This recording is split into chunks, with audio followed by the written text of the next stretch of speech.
Hey, Hey, good evening. How we doing, Mike? Wow, you know what? I don't know if it's clear on my end or on your end, but it's kind of pixelated on my end. I don't know. are you a Is little it on? pixelated? I had a little buffer problem there. I, for some reason, Yeah. wasn't picking up the videos, but that was weird. But What the yeah, world? Yeah. Now I see that your end is pixelated over on Rumble too. So hey, anyone, chime in and let us know how things are looking for Mike and me because I look fine here as far as the picture, but you never yeah. know.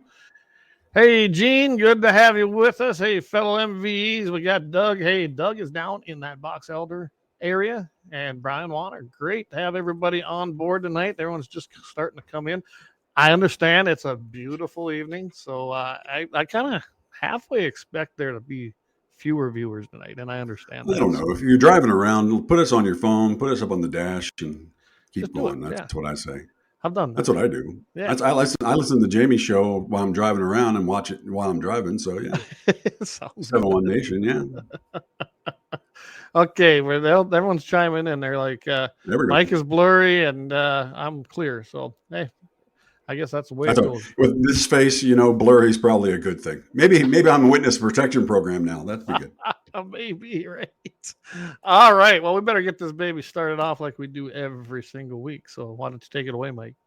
A well regulated militia being necessary to security of a free state, the rights of the people to keep and bear arms shall not be infringed. There you have it. Each and every week. Each and every week. Hey, Lynette. Hey, Dan. He's over there from the western edge again. Good to have everyone around. Hey, Dan, you got any snow left? Our snow's about gone. I don't know if you guys got hit like we did, but things were looking good. I know I showed earlier. I showed Mike my new camera, so you got a good clear picture of the cows, didn't you? Yeah, I did. And Yeah, there was you look like hardly you've any been busy snow. this week. Very busy this week and weekend, last weekend, and just a rash of things going. There's a lot of things going on in our lives. I guess is a way to say it. I know I'm going to be running back to Minnesota here at some point this month because they're going to be having the funeral for my aunt. She was cremated, so they're going to set that up so that everybody it worked for everybody to attend. But yeah, so sorry to lose her. I'm very close to her. Spent a lot of time with them guys, but Well, my you know uncle what? Butch passed away this week too, and so that was kind of tough. But I haven't seen Yeah, him in a while. But yeah, it's tough when you lose family members. it is. I was very happy I was able to spend some time out there before all this happened, and it wasn't by design. That's when my sister in law was having her heart surgery, and I look back at all these events and especially after what you saw in the news with the Biden administration and what happened at Easter, God does exist. He truly does, and I know that all those events happened because of that one particular reason led to another. And I guess now I know. Now I know why all that was going on. So Yep. it's just the way it goes. I don't really question it. Dan says his snow is pretty much gone. DJ, that's Doug. He says that's what I do with the phone. I put on the dash and put it over the stereo. I've learned finally how to Bluetooth in my own pickup, and I can thank David Yeah. Fetting on our trip to Florida. We figured out how to connect it.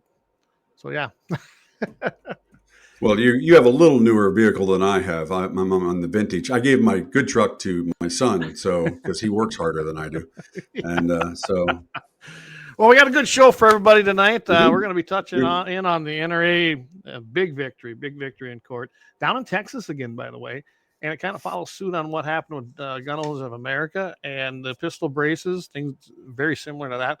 Military vets, really anti Second Amendment. Have you ever heard of anything? We're going to touch on that. Blount, is that how you pronounce that? Blount versus Blount, the U.S. Blount, Blount, yeah. oh, Blount, okay. And that case was dismissed. We're going to talk that. And what about Mexico, Mike? I mean, really? What are we going to be talking about on that? Well, we're going to be talking about the fact that the Mexican president is got his hands in deep with a district judge in Arizona and trying to invade in his own way by Uh, trying to get money and extort it out of gun companies in the United yeah, States. yeah. It's so we're going to be delving into that a little bit here and then trying to cover that for everybody. And then, of course, I got a happy ending, a little different type of happy ending this time. We'll talk about that when we get there. And then what? Tell me what you just got done putting together a pretty cool little segment, and I really I put liked it. together the new the Guns in the 701 Badass of the week, and Yeah, we went a little outside the western side, but we're going to go ahead and he's a Canadian, but he's a badass nonetheless. And I've got a bunch listed that I'm going to be putting together. here soon, and we're going to release these. We're going to play them on Wednesday nights and during the show, and then we're going to release them on to our social medias on Thursdays, so you can watch them again if you miss them. So it's going to be pretty good. Yeah, it's just something new we're going to be doing. Basically, kind of, for one, use this platform a little bit more that we subscribe to and have to the service we use for podcasting, and put some different things out there during the week so that you can either see it live, because I think that's the easiest way to do it. Take it right from our storage, do it, put it out there live. When it's done, it'll be done. We won't be manning it necessarily. You're able to actually schedule it, I see. So we're going to try one of those. Try to put out a few things just so everyone can see it, see what we're doing, see something different rather than just me and you talking all the time. I guess that's. And Clay gave me some new editing toys, so I played around a little bit. So I had way too much fun doing my regular job. Yeah, we'll get you some better equipment too. So we'll be up to date. And then, in the evening, probably, I imagine we're going to talk a little bit. Jamie's going to be coming out there with Scott Buckmeyer on 701 Nations. We'll talk about that. And then we also got Drinks with the 701 coming up, and that's in 2 weeks. I also am going to be on a show on Monday next week. I don't have all the details yet, so hopefully I'll have them by Friday so that I can actually tell everybody what's going on. But I'll send this gal a message and see if she's got all the details. But I'm going to be on at noon my time, it's Mountain Time, with her, and she's on at Grand Forks, but I don't remember the name of the show. And I think we're going to talk guns and the Second Amendment. So there we go. It's a few things that you know. Yep. All right. Well, with that, let's get started, huh? What do you want to start with first? Do you want to start with this ruling with the pistol brace? Go for it. Well, the ATF can't go after NRA members, and that's also some other gun membership owners as well, of course, with the pistol braces on them. That has been decided. The outcome of a preliminary injunction issued by federal judge on Friday, U.S. District Judge Sam A. Lindsay sided with the gun rights group and enjoined the federal agency from enforcing its rule reclassifying pistol brace equipment guns as short-barreled rifles, which is dumb just to begin with. Little piece of plastic, and it's classified as its own rifle. But the decision keeps any NRA member who owns a brace gun from facing six-figure fines or imprisonment if they don't register their gun by last year's deadline. Now, something most gun owners did not do, because I think they knew this was going to be overturned. Basically, what happened there is pretty much what I expected. People were not. It's kind of like the bump stock thing. People did not comply. They did not turn them in. If they destroyed them, they didn't tell anybody. It was just mass, ignoring the rule. A lot of them are lost in boating accidents. I know. Yeah, mine didn't. They can just cram it, as far as I'm concerned. But as far as this pistol brace ruling, it kind of emulates exactly what happened with what happened with Gun Owners of America too. So, yeah, I don't know. And I guess I look at it right now as that it's a piece of plastic. It's not an NFA item that you should have to register with the ATF in their National Firearms Act office, pay a $200 tax stamp just so you can possess it. It's ridiculous. And literally, it's a piece of plastic, guys. It's really nothing. Yeah. But it allows you to put it up here against your forearm, and then, supposedly that makes it a machine gun. I mean, think about this. And this goes over decades of change. It actually counters decades of rulings and interpretations by the ATF that said, no, those are not NFA items. Mm-hmm. And then, boom, Biden's communist nation status comes in, and his bureaucracy, and all of a sudden we have this big change. It's ridiculous. It's just plumb ridiculous. Well, it's no different than like we were talking about after the SHOT Show this past year. All of a sudden, all these different Bloomberg type articles came out talking about how the new and endangering weapon out there is the lever action. Remember that? Yeah. And you're like going, lever action's been around quite a while, but because it's a while. Because, of course, Smith & Wesson and a bunch of others are reissuing out, a brand new style it scares them because, like we joke around with it all the time, but somebody finally watched The Rifleman and they got scared. So Yeah, I mean, it's when you look at the lever action rifle and people thinking that's new. I mean, there's new things happening with the lever actions. You're starting to see them come out with a pick and tandy rail on them. You're seeing a lot of different things, a lot of new technologies coming on. I mean, you never used to see a scope on a lever action per se. no. Now you're seeing red dots. I mean, you're seeing scopes, red dots. It's great. I love the lever action, and why not use a little of that new technology? And I Right? use, when I go to the Black Hills, I use the 30-30 Marlin that I have because, one, in the hills, you don't have long shots. You've got trees galore, so I'm not scoping it as much as possible. And and so the red dot to me makes more sense. I mean, to me, it makes perfect sense for that type of thing. And Absolutely. you got certain guns you use to go to certain places to hunt, and that's kind of one of mine as well. Oh, I love the lever action. In fact, I took my 30-30 hog hunting, guys. That's pretty much all I took. I took my Swift and my 30-30 with me and a couple handguns. I had every intention to shoot a hog with a 30-30. It just didn't happen for me, which that's fine. But that I want to shoot one with the 30-30.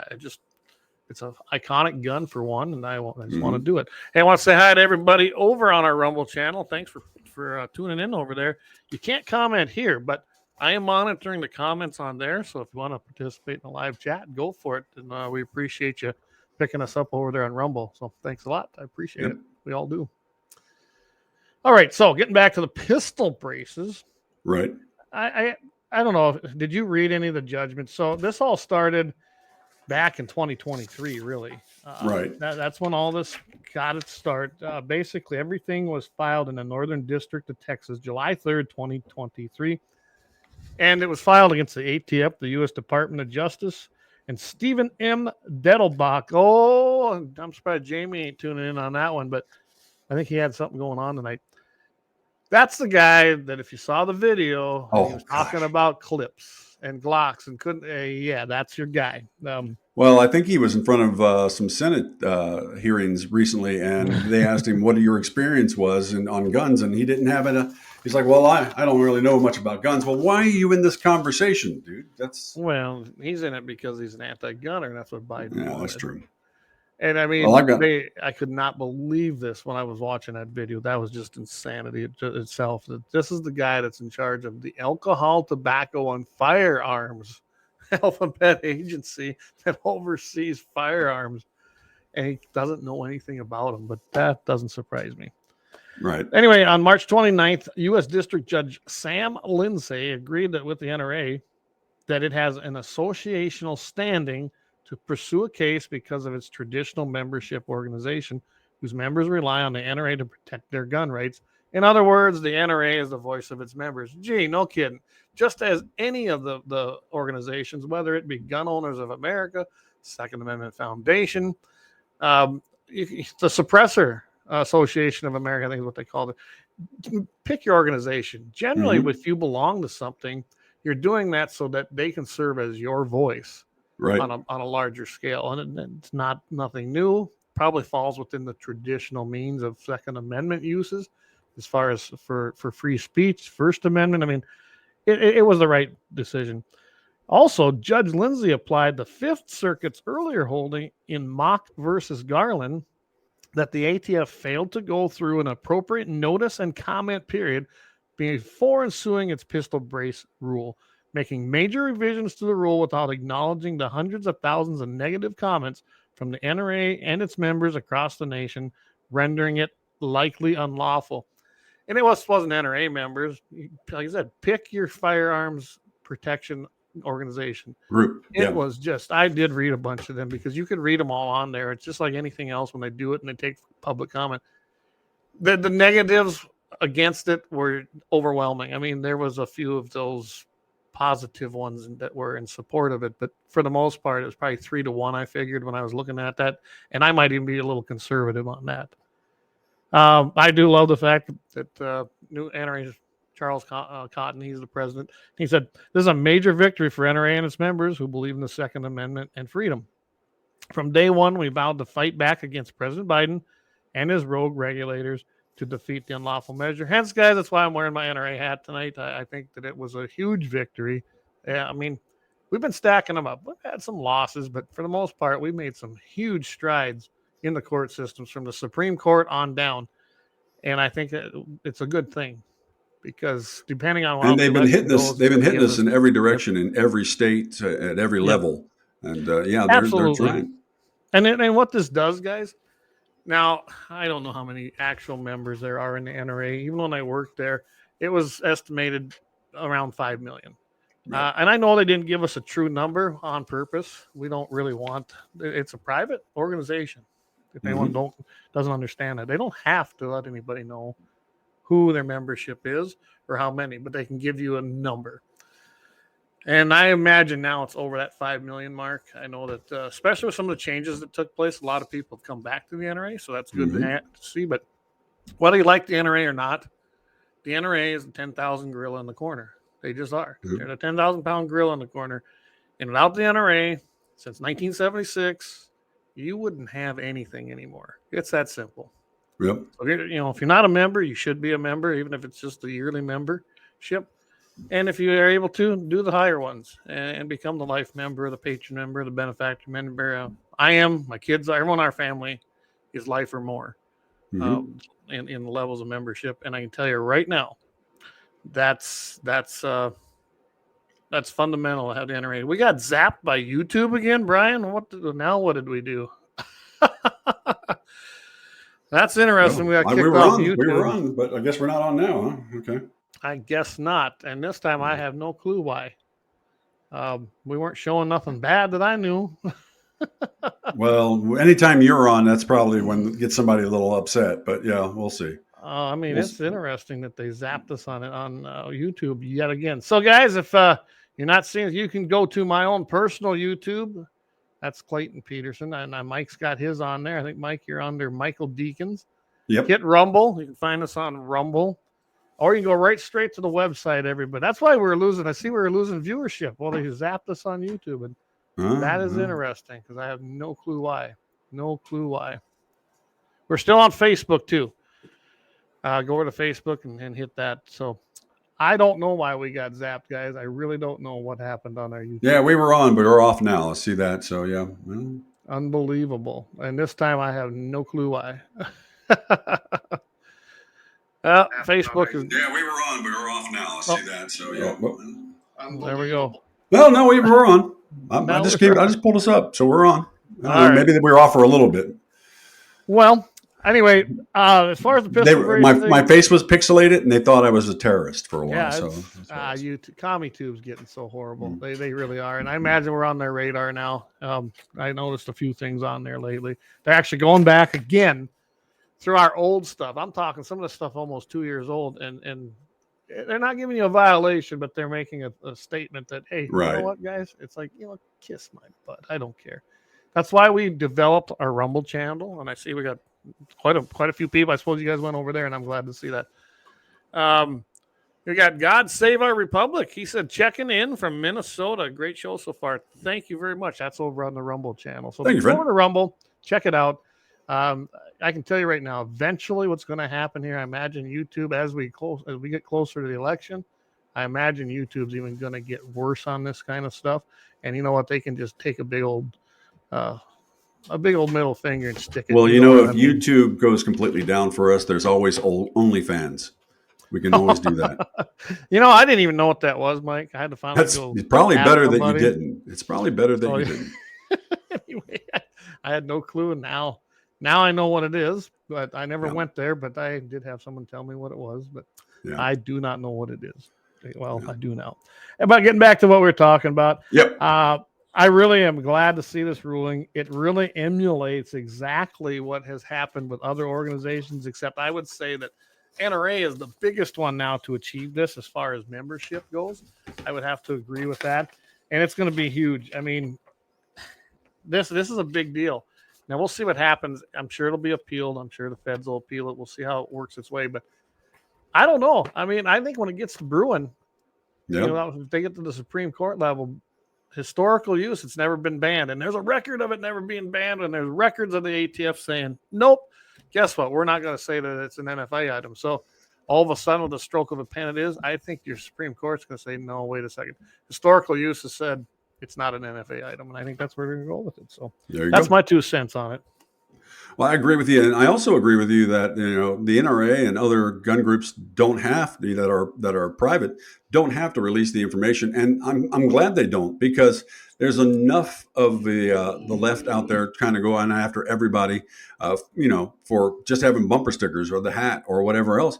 And you know what? I don't need the crap from that, and they do, and I think that some of the administration uses those lists when they get a hold of them too to try to influence people or push people around. And, so it's, keep it private. That's fine with me.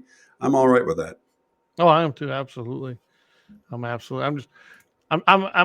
in here right now taking a look, guys, at supposedly what we did, and it doesn't even really tell me. So yeah, I really can't tell you what it is. It says April 3rd. It doesn't even say what. It says violence or graphic content. Really? It was a black licorice. It must have been. Had to be. That's it what it had is. to be. People just hate black licorice. That's why. Oh, it's just the hell with them. I just don't care. Yeah, go over to Facebook. Brian Warren says, mine says you violated policy on violent or graphic content. That's what I just seen. I don't know what that would be. Don't care. Like I said, if you want, head on over to Rumble. Check out the website, gunsinthe701.com. I know it's airing on there. I believe we're on Twitter feeds. I think it's working. I think we are. Out. Yeah. Looks like just JD Nation is. JD701 Nation. Go over there. That one's up and running. So, yeah, you can find us about anywhere. I don't know what's going on with the other stuff. You can find it on my own personal page on Facebook as well as Mike's. You can find me on YouTube, guys, at my personal page, and that's pretty easy to find as well. With that, I think we better do some diligence and thank our sponsors. You want to roll that, Mike, and let's pay some bills. Let's go ahead and pay some bills here real quick, and I just got to find the button to do so. Oh. So, okay. Where is the button to do? Well, it should be. There it is. For the world of firearms at Bismarck's Double H Gun Shop.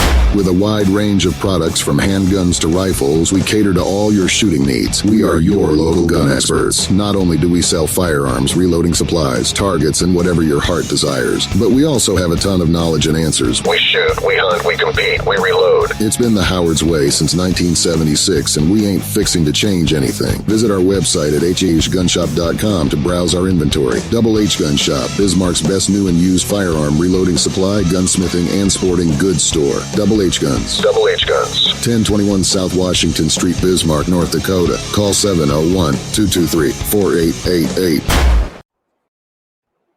Go. Located at 309 South Washington Street in Bismarck, North Dakota. Give them a call at 701-258-6308. The team of mechanics at Lauer Auto can take care of any problem your vehicle is having. And when you do business with Lauer, you can be assured you're doing business with a pro Second Amendment America First repair shop. There are plenty of other auto repair shops in the Bismarck-Mandan area. But why take a chance at patronizing a shop that might not have your beliefs at heart? Make no mistake. Make no mistake. Lauer Auto is your pro Second Amendment repair shop. When you talk to the guys at Lauer Auto, don't forget to tell them that you heard they are a sponsor of Guns and the 701 and that you appreciate their support of our pro Second Amendment, pro North Dakota live stream and podcast. That's Lauer Auto Repair, 701-258-6308. 701-258-6308. Located 309 South Washington Street in Bismarck, North Dakota. All right, and we are back. Hey, we changed our aspect here. Here, you're back. Hey, God save our republic over on Rumble, says Mike. Black licorice is the best. Same with There you go. He's now my favorite one. My favorite listener. There you go. I love it. There we go. I found what they were talking about, and I'll peel it. They showed a prairie dog that's blowing up that we've been using my gosh. for 2 years. It says content that shows humans maliciously inflicting physical or psychological harm on animals isn't allowed on YouTube.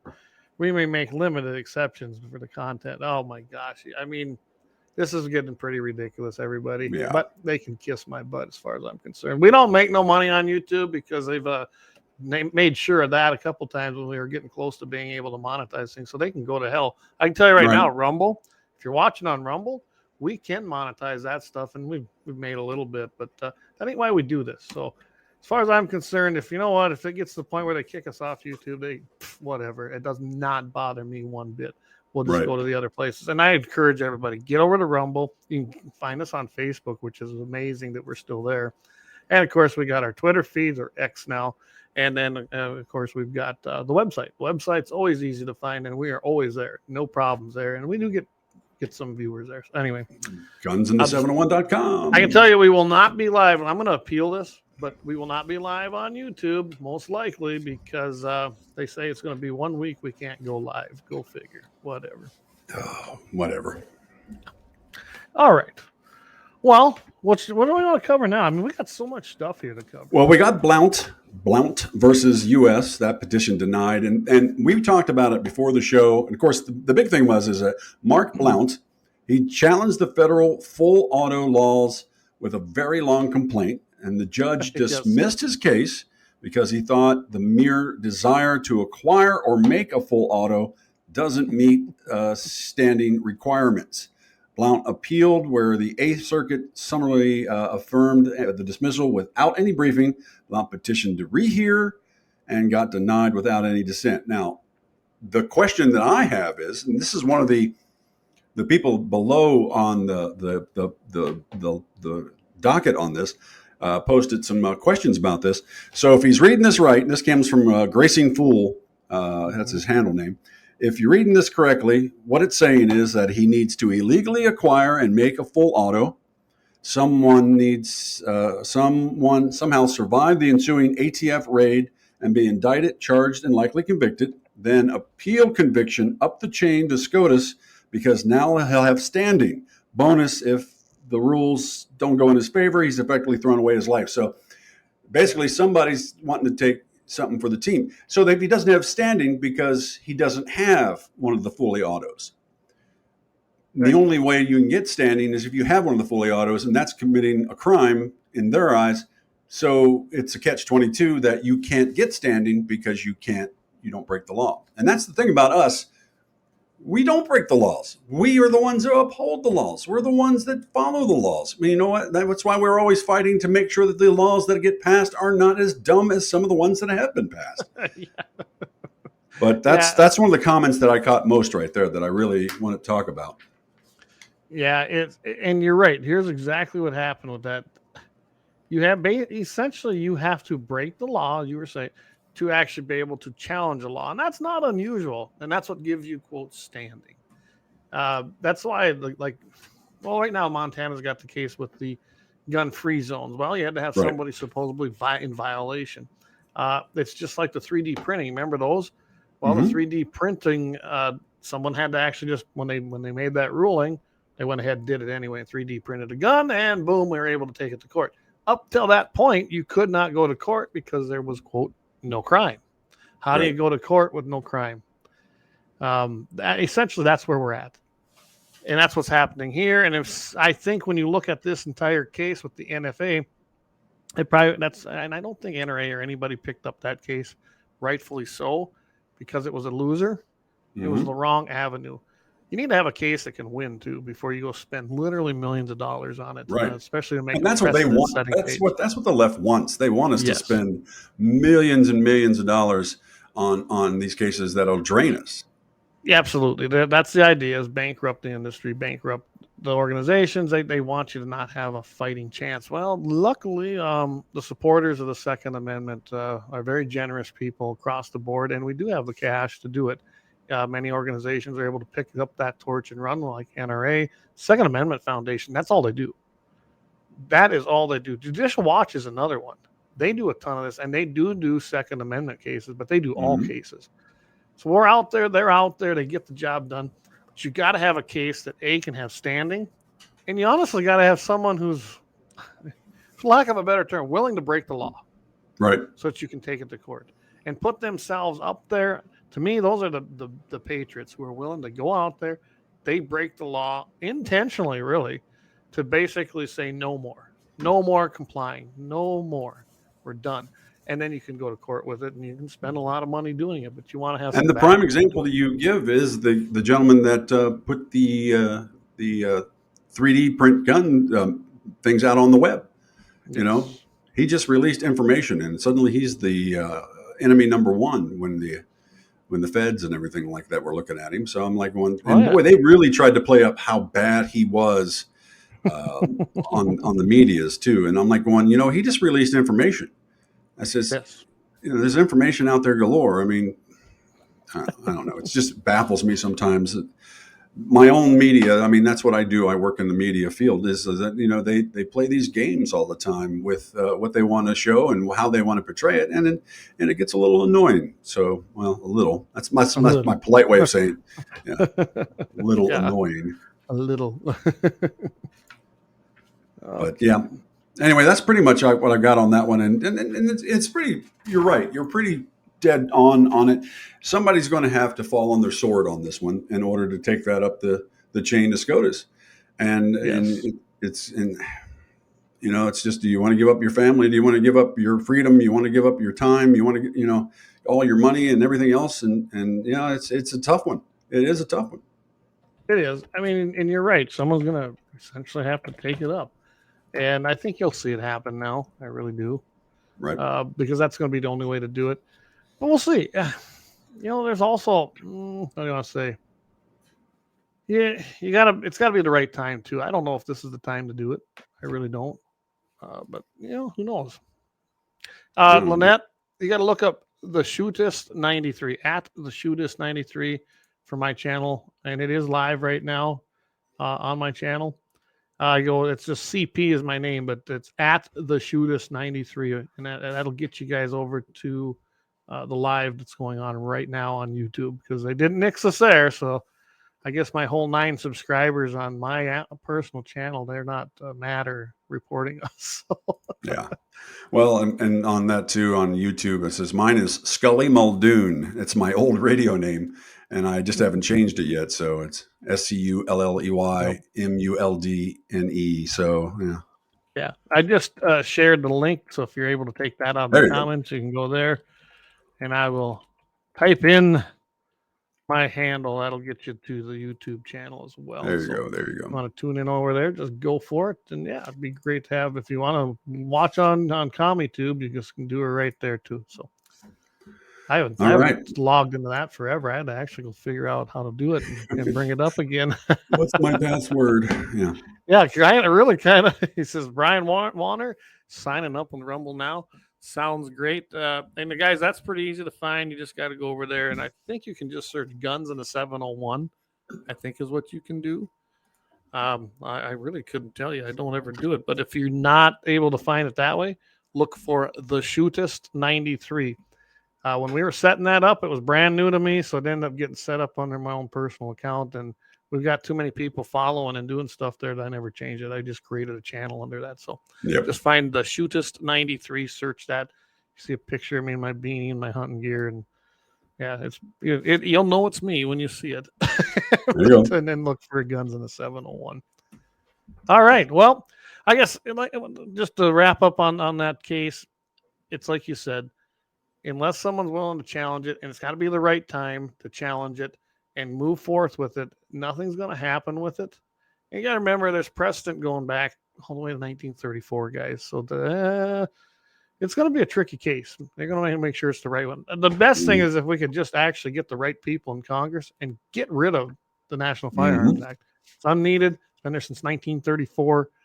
We're celebrating, 90 years of it this year? Capone's not coming back.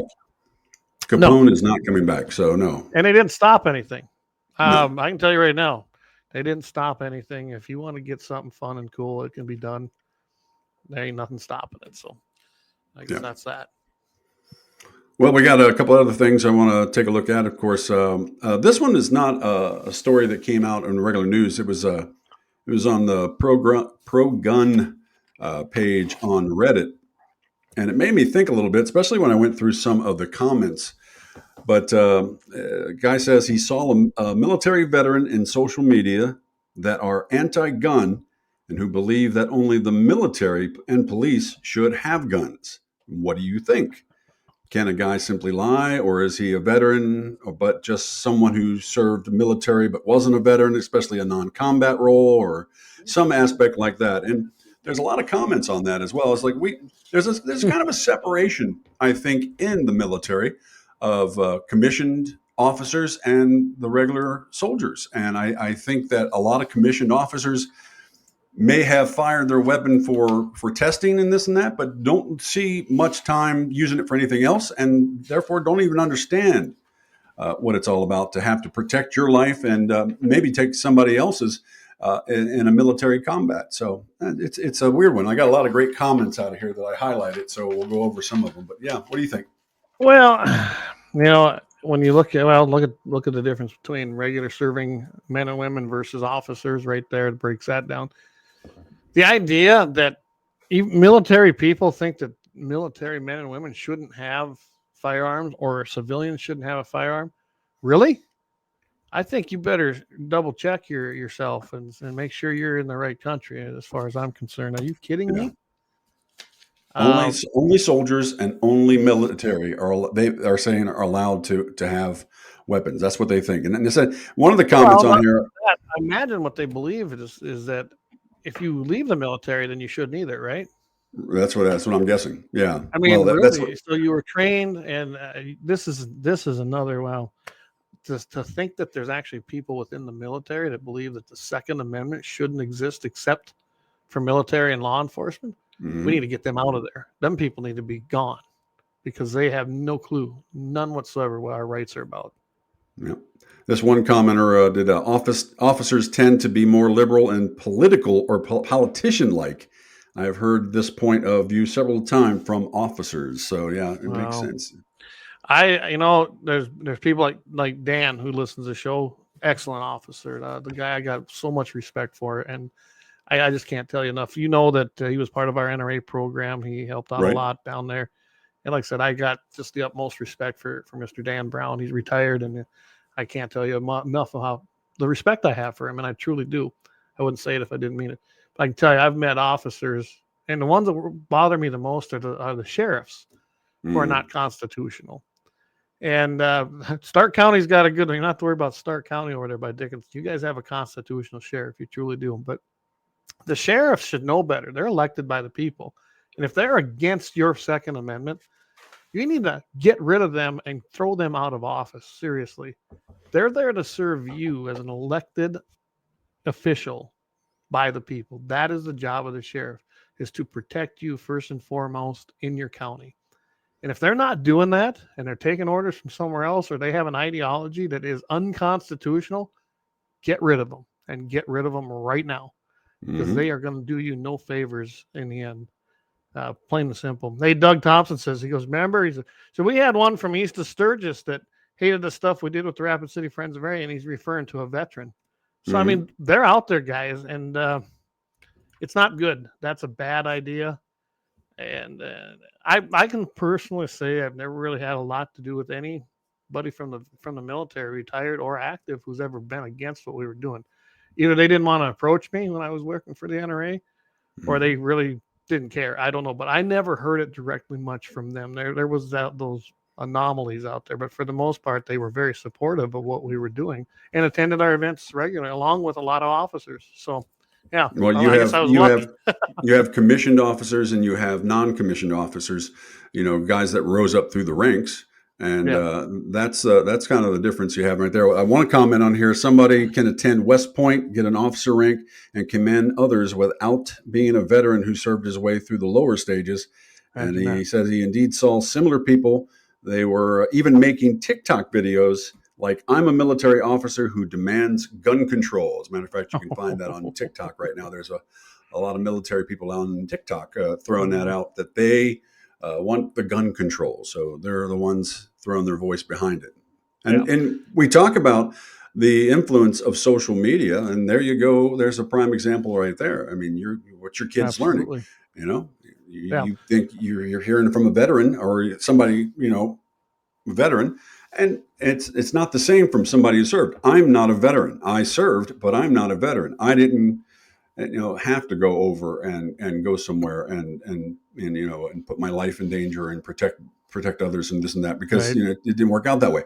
So I don't consider myself a veteran for that reason. I mean, I have a friend of mine who served years in the Coast Guard and actually out on boats and all that, and patrolling for for people doing drugs and all this other stuff like that, but doesn't consider himself a veteran because he didn't have to serve overseas. Even though he was putting his life in danger out in the sea, going up against drug boats and stuff. Right. But Well, and I guess I look at it this way: if you signed a document with your, you put your signature on a piece of paper saying that I will serve with payable with my life. I mean, that's what you did. Mhm. Now, even though you maybe didn't go, you still did that.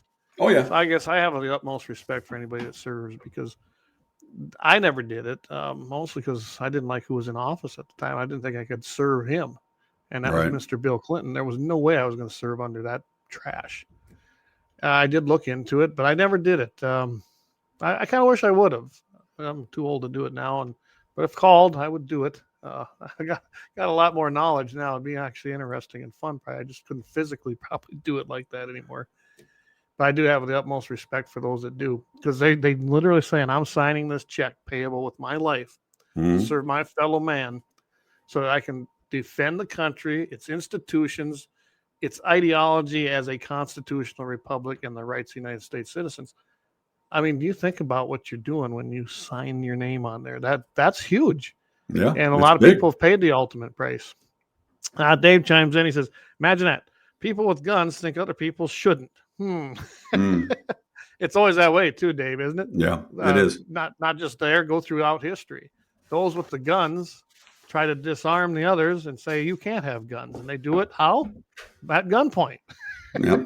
Well, one story which I sent to you on email, which we didn't cover this week, is talking about Myanmar or Burma. The country's in a civil war right now. The junta that's in charge of everything, the military power, is in charge. Well, I just got to send you a story about how the rebels are making guns, 3D guns, in order to fight against the junta. So, I mean, it goes to show you. I mean, there are people that will fight for their rights, and they're fighting for their rights to survive and live. And they're do what they're going to do. Of course, you take away all their guns, so they had to come up with ways to make guns. They have to make homemade guns. They got to do everything they got to do. And you know what? Yeah. Admire them, because you know Admire 'em. what? They're doing something that I don't know if everybody in the United States would jump to do if Right. pushed. I'm afraid more people would fall into line than just push back. Yeah, and we've seen this. It's hard to say. There are areas that are just going to bend the knee and go, yes, I surrender. And then you've got areas that are out here in the middle of the country. It'll come down to who's got the fight, who's got the means, who's already they've been already hoarding the means. You know what I'm saying? They have the skills and know-how. I don't think those people. There's a few in the cities, but most of those people probably left those populated areas. They're at least in what they would call a rural area, probably not what we consider, but they're leaving them places and they're getting the states. You look at the maps today and how things are going. I'm telling you right now, a lot of people learning a lot of things old school so that they can put up a fight. And I'm glad to see that. I look at organizations like Turning Point USA with Charlie Kirk. He started that, and they've been going into these colleges and really making some inroads here in the last 5 to 10 years. They really have. They started out little, but they're huge now. And we're reaching those younger people. I have hope. I do have hope. And then you got people like me, my kids. Yes, I teach them to defy government control and tyranny. I teach them about the Constitution. I teach them and quiz them about their rights. I mean, I bet you my kids know them better than anybody. But you need to know that. I got to tell you a quick story about Jackson, my boy. He's 16, right? I gave him my truck, and he's totally tricked it out to be his work vehicle. So a couple weeks ago, when the weather was good, he was driving around, and he put a new sound system in it, so it booms. It's pretty loud. And cop pulled him over and started laying into him about playing his music loud. And he says, I've already looked in the city of Mitchell, and there's no sound ordinance until after 11 p.m. And the cop was just like, well, no. He said, yeah. He says, you need to go look because that's what it is. I've already read it. And so, and my son was right. And, he got to drive away and know your rights. Know your rights. Know your rights. And I can tell you, we don't have a lot of the old school. But I would, they're not they're about law enforcement rather than being a peace officer. Mm-hmm. A lot of the older guys, they've retired, they've left, and they were there. They truly were there to serve the people, protect the people, and help them. I mean, they truly there. They signed up, kind of like in the military, really. Said, I will defend you. I will help you. I will come to your need if needed. But we also want to have a peaceful and civil society. And they're going to go, and if you're doing the wrong thing, they're going to go and make sure you don't, right? Right. I think we've seen this switch. I think you've seen this pendulum swing. Now we got people like, we made a law and we're going to enforce it wrong or right. Now, see, that's the problem. Wrong or right. They don't care anymore. They do as they're told rather than what they should. And sheriffs have a lot of discrepancy on that. I'm going to put up a comment. Dan Brown made a great comment here. He said, it is an unfortunate fact that there are law enforcement officers that believe that untrained citizens should have to have a government permission slip to possess firearms. And you're right, Dan. I watched it when I was up at the Capitol when they were working on constitutional carry.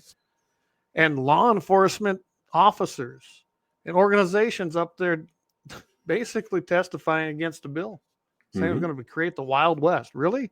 These are the people that are going into that. And that's sad. And, I remember Bruce Plate, and I'm sure Dan does too. Bruce Plate was an NRA rep before me. And he was also the chief of police in Vermilion. And like he said, he goes, yeah.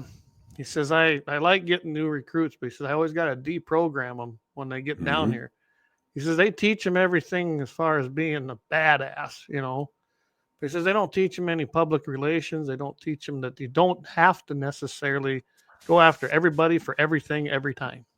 I had a guy talk to me the other day, and it was a good conversation about how we have all these these jobs and trainings that people to go into for years to train an apprenticeship and this and that to be good at their jobs, and yet we only put police in for 6 months. I don't even know. Dan can probably tell you some more.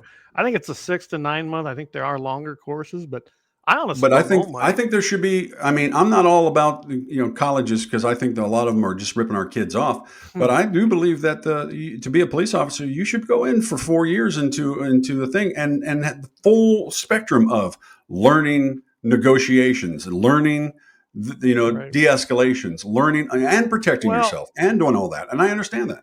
I think what's missing in today's new format is the public relations. Now, some of them are bringing it back. You have got to have the trust of the people to actually do this job too. I'm sure Dan can attest to that. Being an officer is tough. Think about that. You're the most loved and the most hated guy, maybe within hours of each other, right? And this thing makes it tough. And that thing makes it very tough. And you might see a clip of something, but it may not be accurate. And then you might see a clip of something that showed the wrong outcome. Even, how do you put it? The officer was in the wrong, but it showed him. They didn't show the rest of it. Right. And that's an issue. Don't believe everything you see on the internet. Don't believe everything you see people that get their little phone out and record it, because they're only going to show you what's their ideology. Put it that way. The maker of the movie is also going to be the one who tells the story. And don't always believe that. Talk to the people themselves. And, I've ran into some great officers. Now, everyone knows I could care less about a speed limit. I don't believe in speed limits. Never have, never will. I think it's a victimless crime. Nonetheless, we have them, and I break them. I don't care. Not afraid to admit that. Sometimes I meet some great guys. I've become friends with them, and they pulled me over. I ain't got a problem with that. And then I've got those that are just jackasses. It's like, really? Okay, I'm speeding. Pretty sure when I'm going 80, I know it. I don't say nothing bad. I don't do anything. I just kind of, and I don't care. I really don't care if I'm speeding. But don't be a dick about it. Be nice. I'll be nice back to you. And that's what we're missing.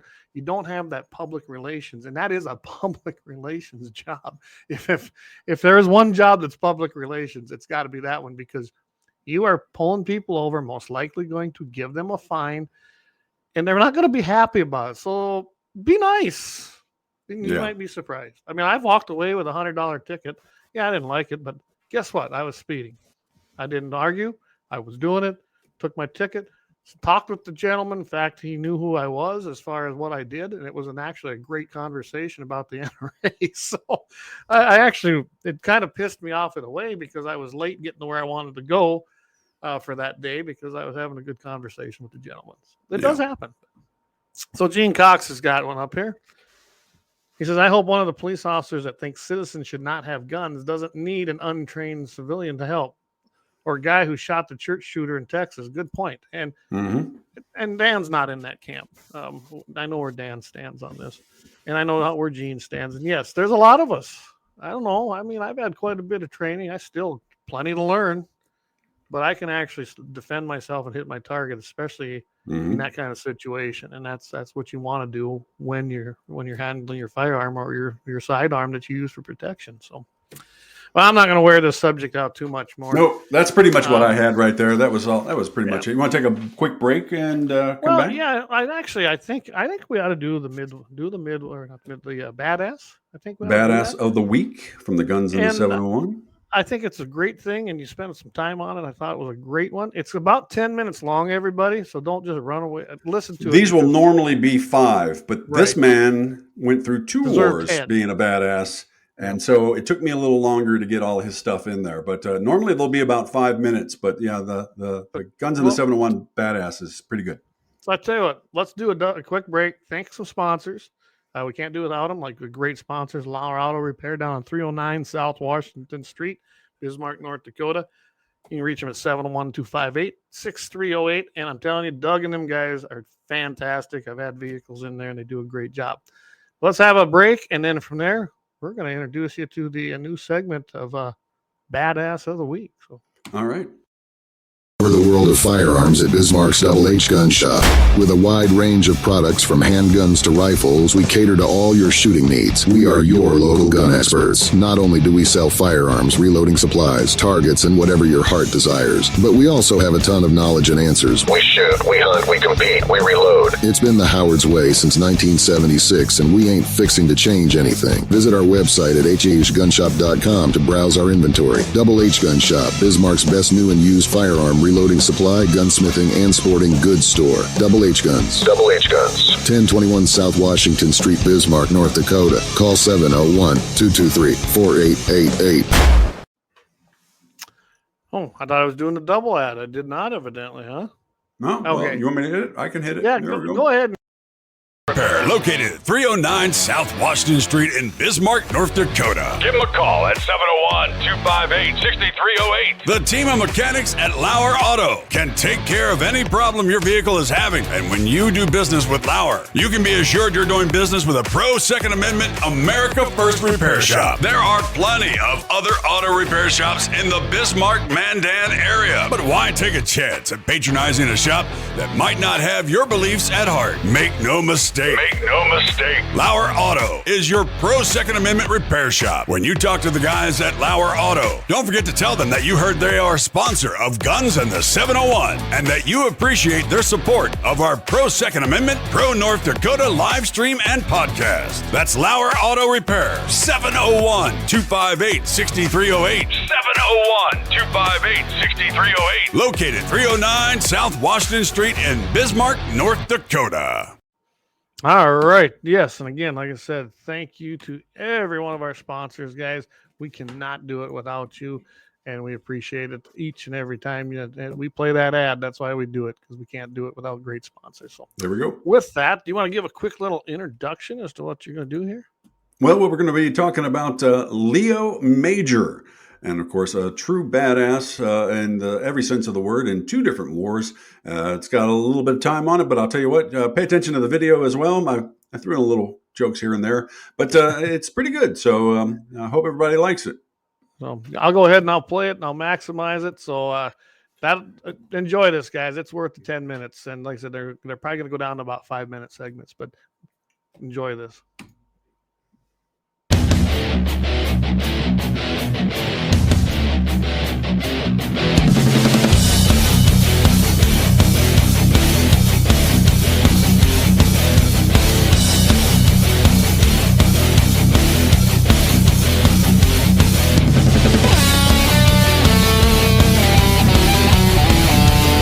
everybody, for GunsInThe701.com. This is Mike, and once again, we're talking about the badasses of the world that you might not have known about. But I'll tell you what, these guys and gals were truly that, badasses. Leo Major, born January 23rd, 1921 in New Bedford, Massachusetts, to French-Canadian parents.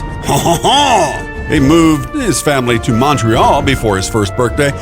Leo Major joined the Canadian Army in 1940 to prove to his father that he was somebody to be proud of. Spoiler alert! Major was serving with the Regiment de la Chandelière, which landed in Juno Beach in the invasion of Normandy on June 6, 1944. During the reconnaissance mission on D-Day, Major captured a German half-track by himself, because he had nothing better to do, I guess, so. The vehicle contained German communication equipment and secret codes. Days later, during his first encounter with an SS Nazi patrol, he killed 4 soldiers. However, one of them managed to ignite a phosphorus grenade. In the resulting explosion, Major lost an eye, but continued to fight. He continued his service as a scout and a sniper by insisting that he only needed one eye to sight his weapon. And according to him, he looked good as a pirate. That's not me, that's him.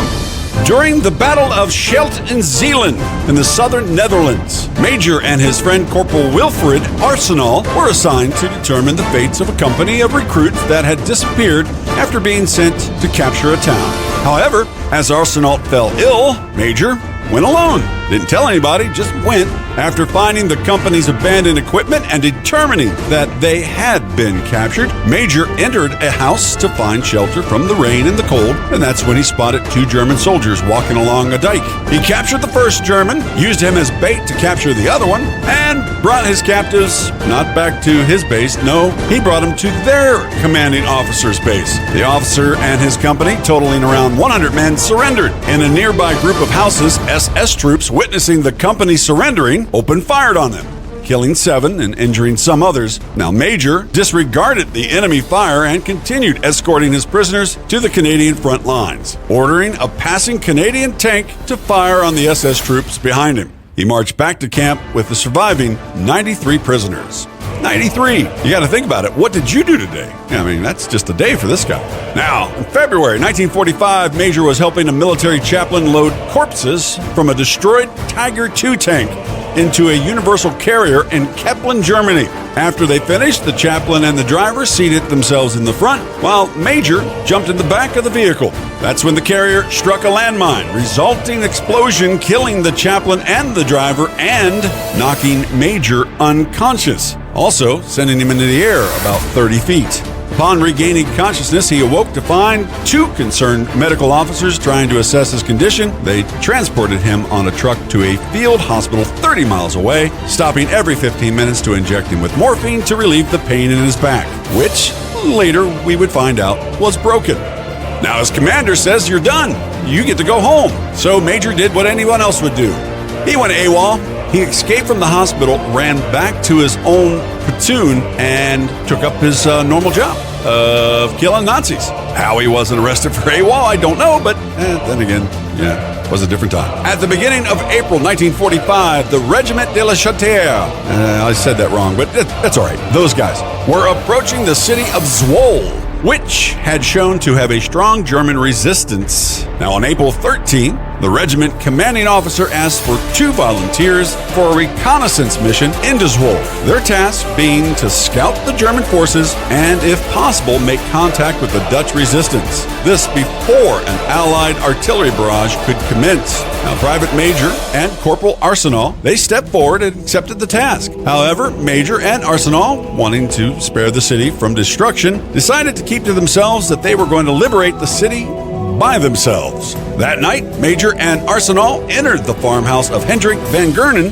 who gave them rough positions of German encampments near the railway tracks. After leaving the farmhouse, Arsenal was killed by German fire after accidentally giving away the pair's position. Now, Major killed 2 of the Germans, but the rest fled in a vehicle. Now, deciding to continue his mission alone, Major entered the Zwolle near Sassenpoort. Now, he was carrying 2 Sten guns and a big sack of grenades. Yeah, something about being prepared, right? Now, he arrived in the center of Zwolle about 100 hours and found the streets silent and deserted. Then he spotted a German machine gun nest, which the crew was sleeping. He promptly attacked and eliminated them. He then found the German scout car and forced one of the Germans, who he had captured, to drive through the streets with the lights on, flying a white flag. And for several hours, Major moved through the streets in this manner, shooting at any target he could find, making an impression that a large Canadian force had arrived. Now, by a stroke of luck, Private Major came across the head of local resistance Fritz Kuiper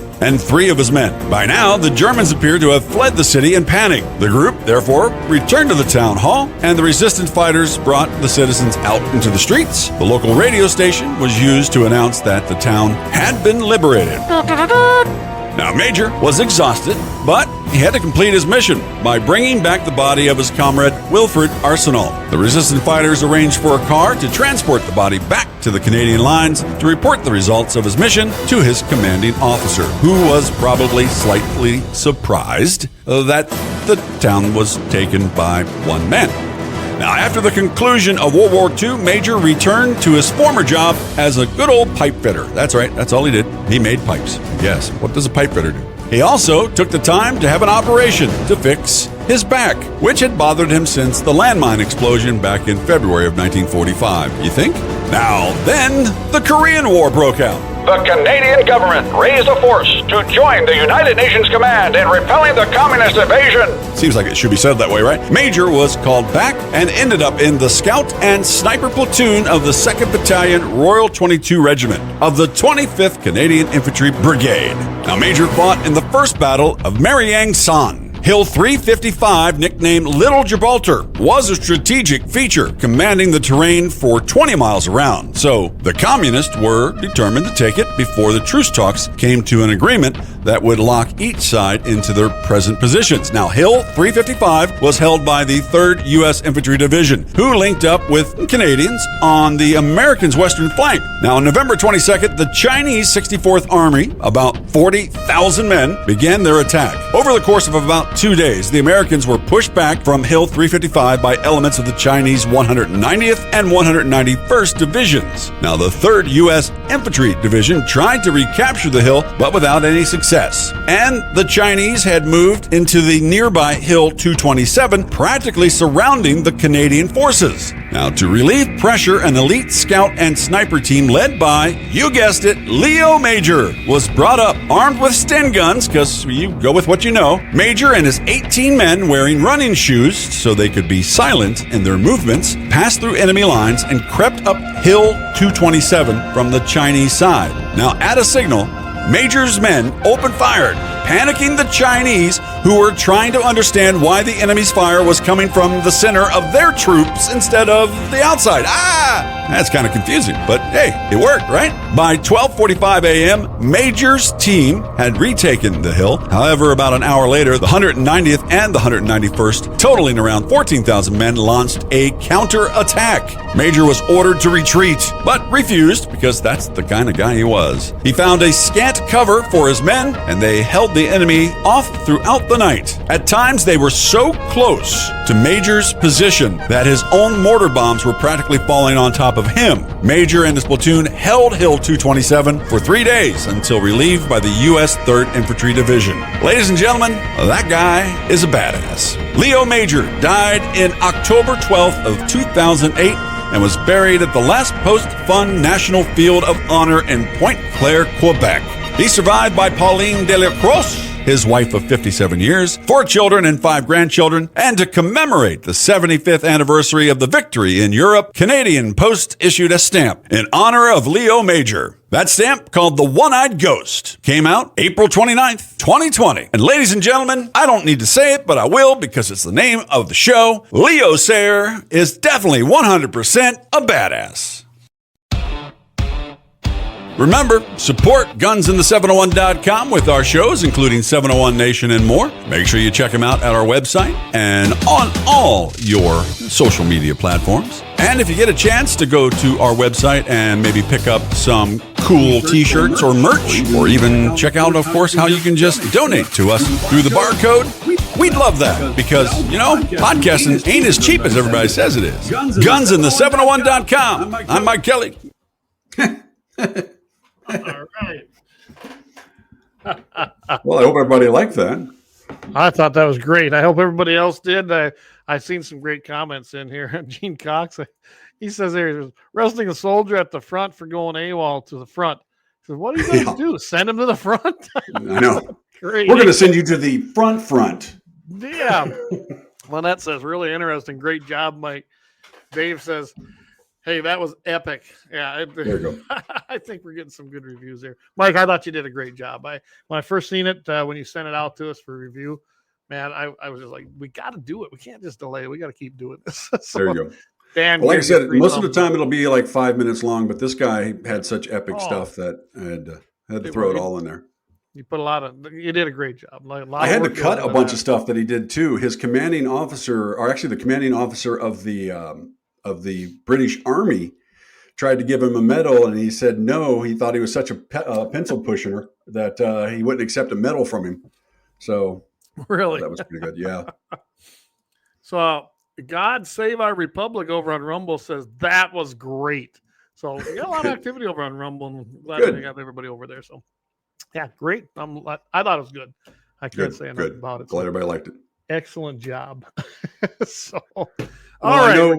I know we were doing like some guys in the Midwest and everything like that, but I thought I'd branch out a little bit and just go badass and international. Well, I loved it, Mike, because when we were doing that and we wanted to bring something back, it was fun. And I was putting together stuff, historically. Jamie was contributing to that.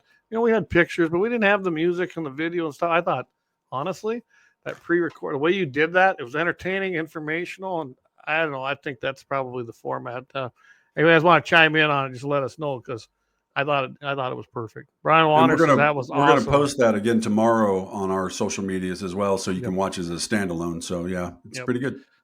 Yeah, I thought about going live with it, but I think with something like that, let's just upload it to the sites and go that way, go that route. Of course, YouTube. That sounds great. We're going to be able to put nothing on YouTube for a week, them commie bastards. So that's all right. But that's okay. We got other places. We can get it on Rumble, and we can get it on Twitter. We can get it on Facebook, our website. We can get it everywhere. So there we go. Facebook, we got it. All right. Well, with that, so I had a few other things going here. I mean, I don't know which one you want to go next. I mean, I got a happy ending yet. Let's see. JD says, did you guys get sniped from YouTube? We sure did. Yeah, this time it was an exploding prairie dog. Yeah. It says that it was malicious. And that's been on for 2 years, right? Yeah, that's the same intro we've been using for a long time. So I will get on there and appeal it, see what they do. I imagine when we had those idiots on there, they were going after Jamie on his program, remember? And I had to come down and actually axe all of them. Yep. I imagine what's happening is that we're getting enough subs that we're starting to get the loonies too. And of course, they hate us. They hate what we do. They hate what we stand for. So they probably reported it or something. Yeah, that's what they do. That's what they do. That's Mark right. Evans says, very good, badass segment. Very professional as well. Salute to Leo Major. Thank you, Mark. And we appreciate you watching. Yeah. I'll tell you what, I think you did a great job, Mike. And Lynette says, Mike, you need to go make stops at schools and the teachers. Yeah, those kids, school to teachers. Absolutely. I think they probably need it. It's some good stuff. I mean, I enjoy it. And it's fun looking for some of these guys and girls. And I got some women out there, too, that are badasses that I'm going to cover over this as well. And it's pretty good. So hopefully I can surprise everybody again next week. Sounds good. Well, we appreciate it. We'll try to bring it as often as we can. I don't know if we'll do it every week, but we'll sure do we'll see, right? I'll see what I can do. Yeah. JD says badass segment was great. I think you got a winner there, Mike. I really do. There we go. There we go. Well, I'll tell you what, we do have this Mexican president thing we should probably cover. I'll hit that real quick. Yeah, let's hit that quick like. Then we'll probably go to the happy ending, and we'll talk about what Jamie's got coming up on 701 Nation after that. How's that sound? All right. Mexican President Andre Manuel Lopez Obrador. He thinks he can do nothing wrong. And after all, the U.S. federal courts are turning over sovereignty to the Mexican head of state at the same time that he's issuing ultimatums to the United States and thumbing his nose to Texas. What he's doing is U.S. District Judge Rosemary Marquez of the U.S. District Court for the District of Arizona, she ruled that a lawsuit brought by the Mexican government against 5 Arizona-based firearm retailers can proceed Mexico claims that these firearm retailers are facilitating illegal firearms trafficking into Mexico. And they apparently think they have evidence of this. The Bureau of Alcohol, Tobacco, and Firearms and Explosives probably are testifying against the gum companies, to tell you the honest darn truth. Probably. These businesses, of course, gun control groups backing Mexico's claims, crowing over the development. This is on top of the $10 billion lawsuit that Mexico is also bringing with the backing of the U.S. gun control groups against U.S. firearms manufacturing. So this is separate from what we were talking about. U.S. Court of Appeals and First Circuit revived a case in January after a lower court dismissed the claim. The irony is the President Lopez Obrador is issuing a list of demands to the United States and telling a U.S. court in the state of Texas law to fight illegal immigration would impinge upon Mexico's sovereign right to decide who enters the country. Wow. Wow. I just had to read that verbatim because I'm like going, yeah, it's a Mexican shakedown is what it is. And that's not me being racist. That's actually what it is. It's that they are trying. He can't control his own country. He can't control his own people. He can't control his own economy, which is in shambles. He can't control his borders. And what do? They're making money off the cartels. The government down there is making money off of the coyotes that are bringing people across. They're making money hand and fist on all this and pocketing it themselves. And the people are, you can't travel to Mexico anymore. You can't do like I did. I mean, I traveled through Mexico and then Guatemala and then all the way down through Central America and everything, and traveled as a traveling gringo, and you can't do that anymore because you'll die.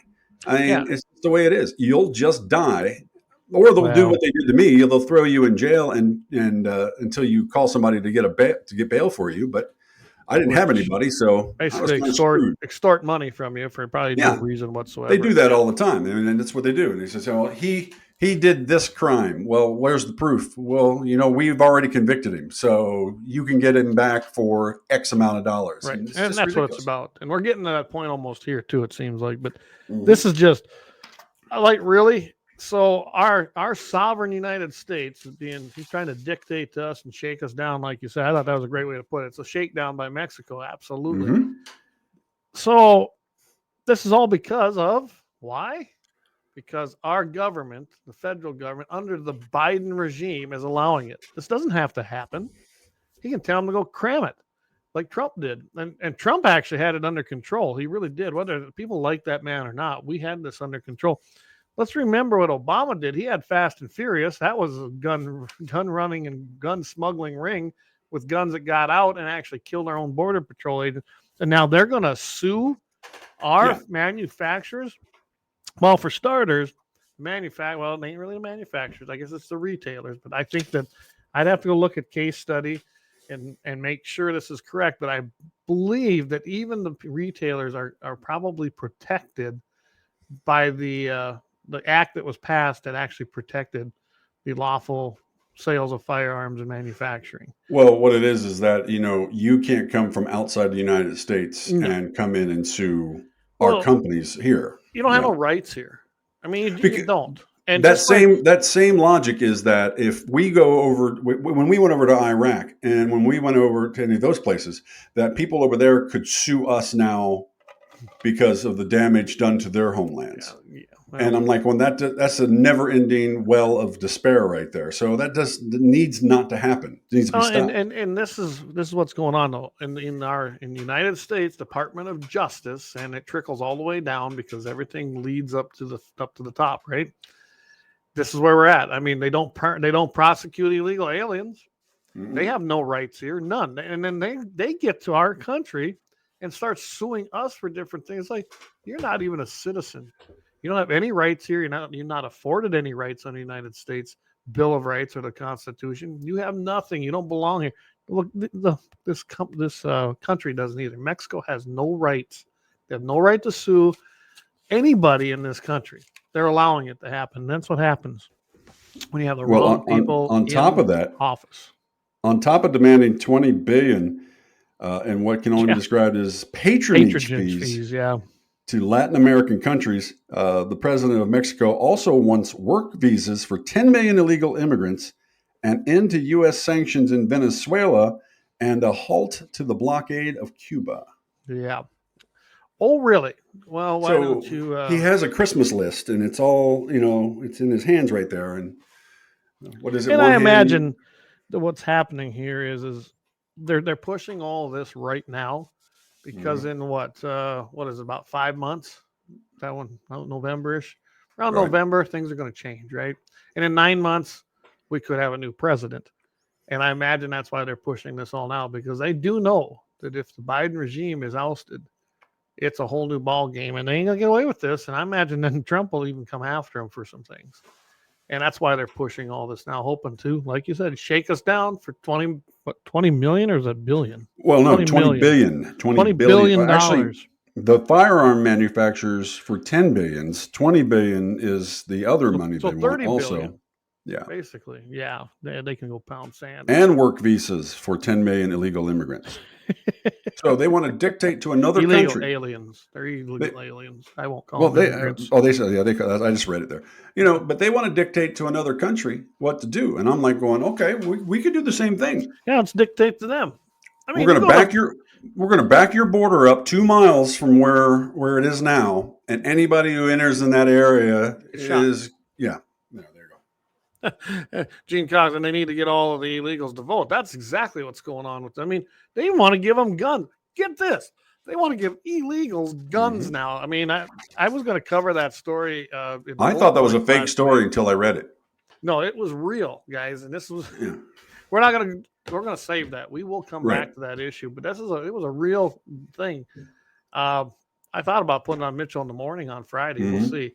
It needs to be talked about, but they want to give them guns. Think about that. They want to make them police officers and give them guns. We just talked about cop. Talk about a police officer that would have zero knowledge of the rights afforded to each individual in this country. That's an actual citizen. The Los Angeles Sheriff's Department is already doing that program. Yes, they are. And they want to do it in Chicago as well. And I imagine New York. I haven't really looked, but I imagine any of these crazy towns. But yeah, maybe we need a crazy town segment. That'd be easy to do. I don't know if I can spend that much time editing that all week, because there's too many. Yeah, have to pick one segment, right? One of the 5 boroughs in New York. So, yeah, this is insane. I do like that Senator Chuck Grassley is demanding answers on it. He's demanding answers from 16 law enforcement agencies over a secretive project called Thor. It was designed to disrupt those known networks. They're talking about the cartels. And it was working until the ATF just pulled the plug, and about the same time, that's when Mexico brought their claims against the U.S. firearms manufacturer. A little coincidental there, isn't it? Well, that and I like this. I mean, we've said this many times that the government when you're a government worker, you don't have to show any completed job. You get paid, no results, and have no results. And you can have billions of dollars thrown into a program, and then one day the ATF just cans that program and starts something different, and no results whatsoever. Now, if I do no results in my job, your job, or anything else, I get fired. We're fired. Well, I'd have to fire myself nowadays. But yes, you'd get fired. Well, Danelle would fire you. Danelle would fire you. Oh, please. But anyway, we'd get fired. In the real world, if you don't show results, we'll have to find that clip from Ghostbusters. Remember that? I can't go to the private sector. They demand results when they were getting canned from the university. I thought that was a great thing to emulate what we see today when it comes to government and the jobs in government. I also got to point out here on this whole thing on the shakedown. So here's the Biden administration's response to this was basically nothing. Biden administration officials said President Lopez Obrador, is that how you pronounce that? Yeah. Has a very ambitious agenda. Guys on the podcast, in quotes, a very ambitious agenda. Really? You call that an ambitious agenda, huh? That official added that Congress would need to act, and let's just say very quickly, because most of you probably wouldn't know what this one means. The response really should have been rejection. No, Congress don't need to act quick on this. They need to just buck up and say, kiss our ass. Give the big old bird and tell them, no way, isn't going to happen. You get Zero, nada, nothing. We are not going to have the Mexican government extorting money from the United States when you have you have no standing here. How about that? Yeah, there you go. That No term. standing. No standing. And then he talked about Texas Governor Greg Abbott and their law to force illegal aliens to return to Mexico or face criminal charges. He chalked it up that the governor there is just acting that way because he wants to be the Republican vice presidential candidate and win popularity with those measures. You know what? I don't think that has nothing to do with it. No. Governor Abbott understands that his state is being invaded by illegal aliens, people that don't belong there. And the feds are doing nothing. So he's deporting when he can. He's sending them away, and he's stopping them with pretty much every tool he's got. So it had nothing to do with wanting to be president or vice president. He's just protecting the people of Texas, and that is his job and duty, just as the president should be doing to our own United States citizens, which he is failing at miserably. And that's why his numbers are in the tank. Economy sucks. Border sucks. He just eats his ice cream. Not according to MSNBC. MSNBC can't say enough about how great he's doing. He's doing so wonderful. I think they're all on meth. You know, he woke up today and had 2 things of pudding. He was happy. I watched some clips from there on the War Room, and them people are delusional.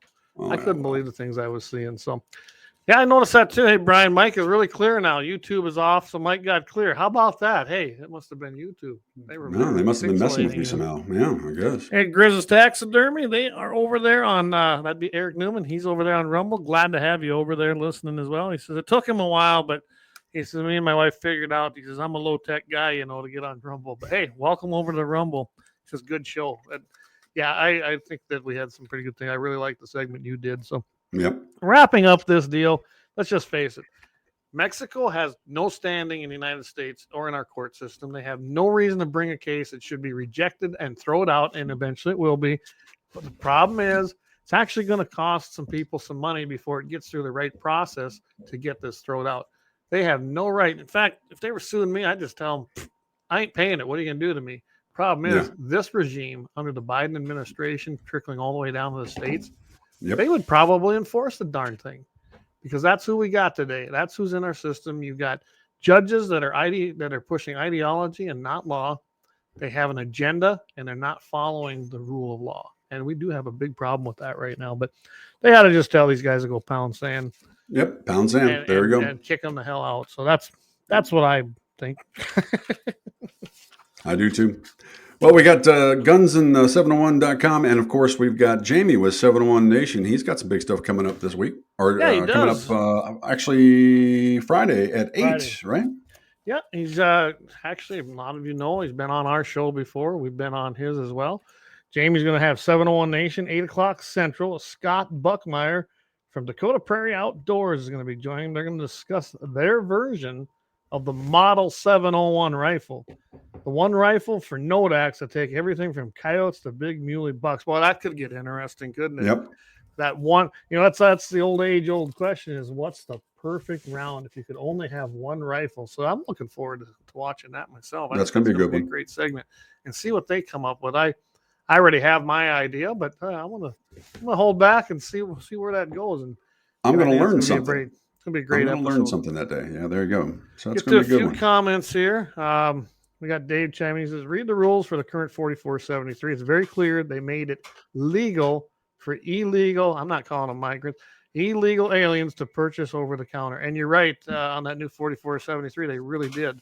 They're doing this, guys, fundamentally. And I don't know. It's going to take so much to undo all this.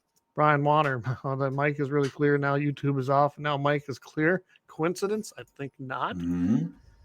And then Dave chimed in, our court system is for people with rights. How does a non-U.S. citizen have rights? They do not.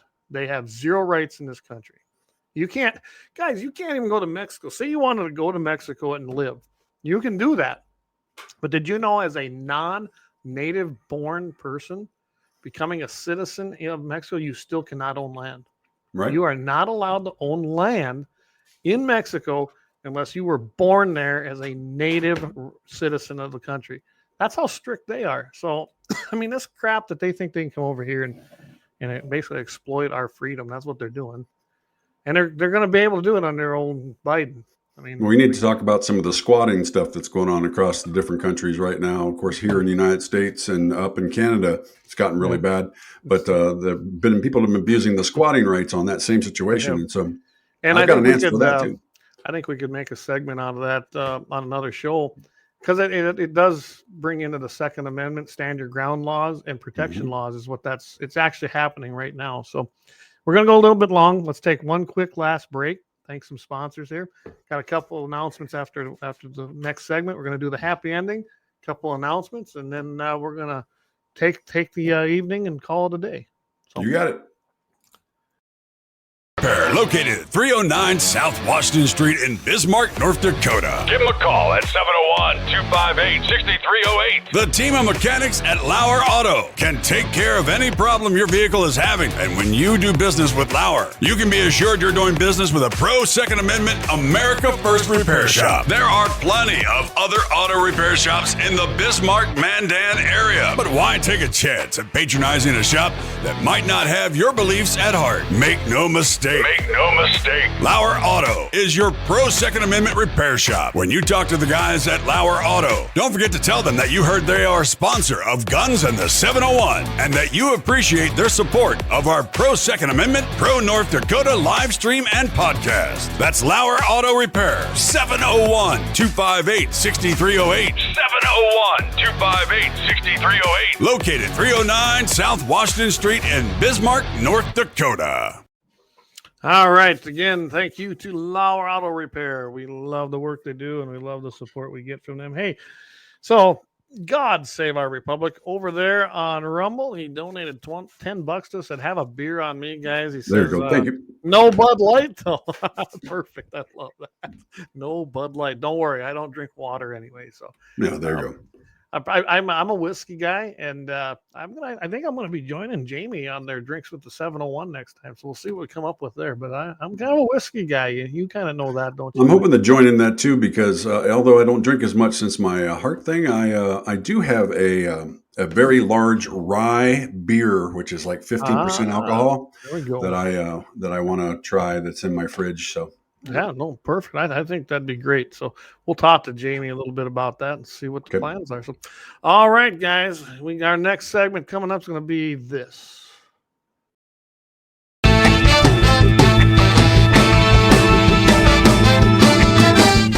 Happy ending of the week. Jamie used to do this every week, but I picked up the torch and carrying it along there for him. But I did a little something different. I found a video, and I want to thank Grizz's Taxidermy, Eric Newman. He sent this to me. So this one's being brought to you by Grizz's Taxidermy, Shade Hill, South Dakota. And I think it's great. So we'll just let you watch the video. don't forget, he's award-winning, Grizz's. Award-winning. That's right. He's award-winning North Dakota Taxidermy Show. He got Best in Show, I believe, which is like the top award in the reproduction of fish. And it was pretty cool. I have to maybe get some pictures up here and share that with everybody. So, all right, guys, here we go with our happy ending of the week. Sarah McKinley says the operator told her she couldn't shoot until the man broke into her home, and the stunning moments that followed were all caught on tape. ABC's Ryan Owens has the story. I wouldn't have done it, but it was my son. I had to protect him. This young mother takes maternal instinct to a whole new level. I walked over and got the 12 gauge, went in the bedroom and got the pistol and put the bottle in his mouth, and then I called 911. 18-year-old Sarah McKinley killed a man, she says, to protect her 3-month-old baby. I'm here by myself with my infant baby. Can I please get a dispatcher out here immediately? Late on New Year's Eve, police say 2 men, one armed with a 12-inch hunting knife, were trying to break into her home outside Oklahoma City. McKinley recognized one of them as someone she thought was stalking her. He was from door to door trying to bust in. They said I couldn't shoot him until he come in the door. Are your doors locked? Yes, I've got 2 guns in my hand. Is it okay to shoot him if he comes in the store? I can't tell you that you can do that, but you do what you have to do to protect your baby. The teen mother killed the 24-year-old intruder the second he stepped inside. Police call the shooting justified. You're allowed to shoot an unauthorized person that is in your home. The law provides you the remedy and sanctions the use of deadly force. The second intruder turned himself in. McKinley was home alone that night because her husband just died of cancer on Christmas Day. While her son may grow up without his father, this is one little boy who will always know Mom will do anything to protect him. I knew that I was going to have to choose him or my son, and it wasn't going to be my son, so I did what I had to do. There's nothing more dangerous than a mother with her child. Okay, so this is a really, really wild story, but I will tell you, I've always fundamentally believed that the Second Amendment is for everybody.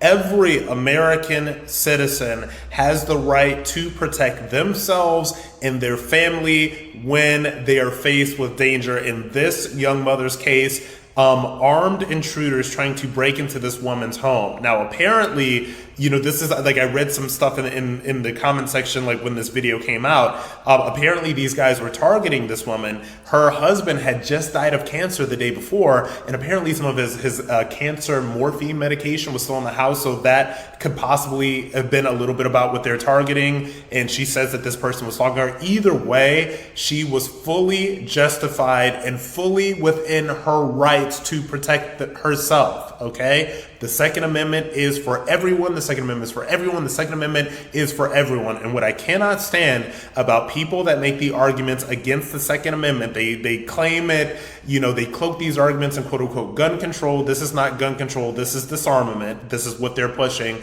is that they somehow don't want women like this young mother to be able to protect themselves. What was he supposed to do? This young woman was in rural Oklahoma. She's supposed to call the cops. She was on the phone with 911.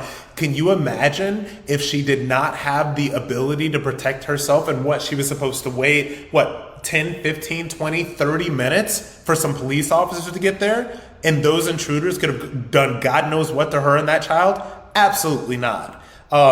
And so I believe the Second Amendment is for everybody. I believe that every American citizen, male, female, black, white, gay, straight, I don't care who you are. Every American citizen has the right to protect and defend themselves, and every American citizen should be armed and know how to defend themselves against intruders and against people who seek to do them harm, period. Amen. Amen, right? Yes, sir. I couldn't have said it better, so I'm just going to play that video when it was sent to me by Eric. And I love that because I put a bottle in my baby's mouth and grabbed my shotgun. And there you go. But is that a case for stand your ground or what? Yeah, absolutely. I mean, here she lost her husband to cancer. Sounded like on Christmas weekend. I don't know. I didn't catch which state it was in. I imagine Oklahoma. So I don't know if Oklahoma has stand your grounds because they said you had to get them into the house, and that's the way it used to be here in the Dakotas too. Right. Now we have stand your ground, and you can use deadly force, all force necessary to defend yourself and your property. So kudos to her. It's a happy ending of the week. We got one assailant is assumed room temperature, and the other one gave up and surrendered. So guess what? More guns, less crime, right? Mr. There you John go. Law Jr. But yeah. Go ahead. I know you were going to jump in something. I cut you off there. Oh, no. That's perfectly. I got to go all echoey in here again. I don't know what's going on with that. But anyway, YouTube's messing with me again. No, she did absolutely right. She was absolutely doing what she was, to protect her kids. I mean, and that's what they were coming after. Her husband had cancer. He died. They knew there were drugs still there left over. Absolutely. They took the opportunity. Who knew what they were going to do? They might not want to leave any witnesses, and they probably wouldn't have left the baby alive either. Of course, Lord knows if they killed the mom, how long the baby would have lasted there by themselves. I mean, right. You got to do what you got to do. You protect your family. You protect your kids. You protect yourself. And, the first thing they want to say is that all the leftists don't want to say out loud most of the time, but they do, is they don't want women to have guns. They don't want women to have guns. They don't want minorities to have guns. They want all those taken away. And then, of course, it's all us bad white guys, but they really don't want anybody to have guns except themselves. That's true. Basically, they don't want anybody having the freedom or the Second Amendment right. I mean, that's the gun grabbers are getting to the point where they're actually telling you that now. They basically some of them, we want them all, and they do. That's the true statement. They do. First time they ever talked the truth about it, a lot of them. Yeah. They still got the other ones, but yeah. So anyway, that's the happy ending. I thought that was a pretty good one. And thanks, Eric, for sending that because I thought that was a great segment. Yep. So what we got going on, a couple things here. Of course, I will be on Friday, Mitchell in the morning. Jamie, if you're listening, Mike, he had a scheduling faux pas. So if you could join me, great. If you can't, I'll get a hold of Corey. I know Corey, he seems like he's getting the hang of that. See if Corey wants to join us. It's only, being they got the stupid twins on, it's not near as long. It comes on now at about 20 to 8. So we don't have near the long segment because you got that crap on there. But so you won't learn anything the first part. You'll learn about a bunch of guys who like to kneel during the national anthem at the new stadium and then throw a ball around. But after that, tune in for Freedom Friday, the beginning of it, and get some real information about the Second Amendment and freedom. And you should tell Corey, too, that a lot of women listen to the radio early on Friday morning, and that's just another opportunity for him. That's right. We gotta get his number out there, right? If you don't know what we're talking about, go look at our Florida episode. You'll know all about what we did there. So, yeah. And then, of course, like I said, that's at 7:40 Mountain Time, 8:40 Central. Remember the time change till the baseball season's over. So, yeah, we will be from now through the summer, 7:40 Mountain and 8:40 Central on Friday. By the way, Jamie's got a little segment coming up, like we were just talking about, 701 Nation this Friday. So what a way to end the day. Start off with us in the morning and in the evening at 8 o'clock p.m. Central, 7 o'clock Mountain. Dakota Prairie Outdoors host Scott Buckmeyer will be joining Jamie, and they're going to talk about the Model 701.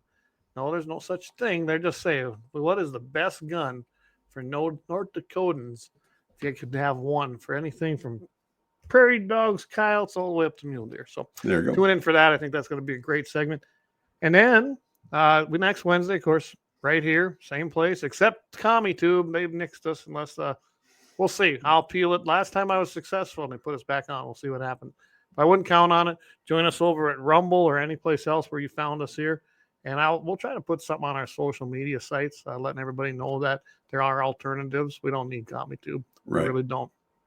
And then, of course, Friday again in the Mitchell in the morning. And then we have drinks with the 701. It sounds like me and you're going to join Jamie and the boys. Right. And that's my plan. And I'll tell you what, I watched that last one. That was great. I thought they did a great job with that and a lot of fun. So join us there. So we got a lot of things going on. We'll try to get those videos like Mike was saying. We'll get the badass uploaded to the social platforms. And yeah, I think we're going to just have a share them all over. That's what I said. Share them all over. Share them. Yep, absolutely. So anything you want to add from there, Mike? No, I'm pretty good on everything, and we're all good to go. And I had a good time tonight. So yeah. Yeah. If you all up over there, there you go. There you go. There's our donation code. I think I got, I don't know what happened. We had a guy try to order a sweatshirt. I couldn't see anything in the system that prevented that. So I will email him back. That's how he was contacting us. Right. And take care of it personally. And we thank him for purchasing and supporting Guns on the 701. But right there, you can do the donation, or guys, you can just hit the store, and we got a whole bunch of things on there: caps, shirts, patches, stickers, a lot of great stuff on there. We even got stuff on there for ladies. So go hit that gunsonthe701.com. Just hit the store. It's right at the top of the webpage. You can't miss it. And order something up. Get your gear now. I mean, what better time to get it out there so you wear a great T-shirt this summer or something like that. So there you go. All right. Well, we're at 8:40 Central. So I think it's about time to call the show. JD says, good show, guys. I'll catch the first half on the podcast tomorrow. Appreciate that. And I'll get that uploaded here sometime this evening. I won't be doing it right away tonight. I got a couple other things I need to do, including checking cattle. So that's right. And hopefully not this Friday, but the following Friday, you're going to be back on Mitchell in the morning? Yeah, the following Friday I will be. I will be back to normal. It'll be back to normal. So Mike will be joining us in 2 weeks back on Mitchell in the morning.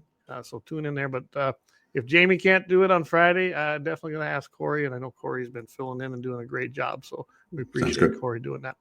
All right, guys. Thank you very much for listening, hanging in there, switching over to Rumble, and supporting the show. And if you want to donate, if you want to sponsor, just get a hold of us, gunsonthe701.com. gunsonthe701.com is our email address. And, of course, we got the donation link right up there. With that, everybody, have a great rest of the week. And we'll see everybody next week on Guns on the 701. Keep your powder dry.